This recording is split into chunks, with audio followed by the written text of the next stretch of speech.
All right, this is how to add a rubric to an assignment. So I've just gone over here into assignments and created a new one that I labeled as sample. So to start adding a rubric to an assignment, all you have to do is come down here and click this add rubric button. Now, before this option will show up, you need to make sure that you have your assignment set as being worth points. Because if you have it as 0 points, if you have it as ungraded, it won't let you do anything with it. So make sure you have your points set to whatever number you want it to be worth. So you're going to come over here and you're going to click add rubric. Now this is going to give you the option of putting all your criterion that you want to use to grade your rubric with. You can also use the find outcomes option that has been in the other tutorial videos. If you are doing assessment this semester and you're starting from scratch, or if you're not wanting to use a grading rubric to grade the paper, if you're just wanting to use an assessment rubric, I actually created a little shortcut for you. You can come over here to find a rubric and navigate down to, like, I'm psychology, so mine's going to be Go Psychology, but I also put them in the criminology tree. So you should be able, if you're a criminology instructor, you should be able to find Go Criminology. But go over here to Go Psychology, and you'll see the rubrics have already been loaded in completely.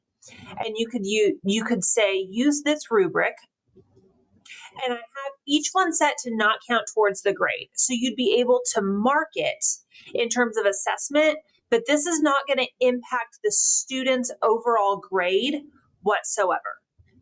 If you want to change something, like if you decide you want to use a grading rubric to assess their actual score, you can come over here to edit and you can start adding. So like, let's say that, well, maybe you did want the topic selection to be worth points.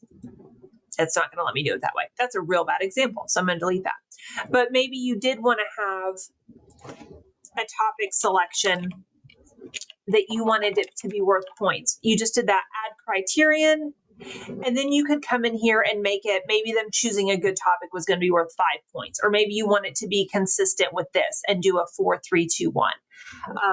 So if I wanted it to be consistent with this, I could do a 4, and then you click this little button right here to add your in-betweens. So 4, 3, then you'd have to have a rating, et cetera, et cetera. But yeah, so you can add your additional criteria here, or if you don't want to use a grading rubric and all you want to do is fill this out to complete the assessment, you can leave it right as is. And this will let this show up in your speed grader. Now, when you click edit, if you're trying to add to it, it might give you a warning saying you don't have permission to edit this rubric, but it should give you the option to make a copy of it.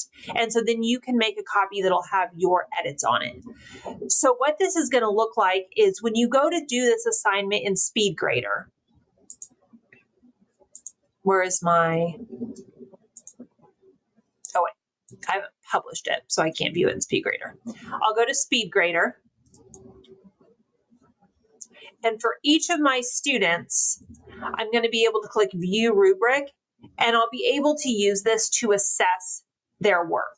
And again, you're seeing this is not actually impacting their points. So you can use this to assess them, and then whatever else you're doing to score, you'll be able to come up here and enter their grade for it. So that's how you initially set up your rubric and how you use it in speed grader. So please let me know if there's any additional questions following that.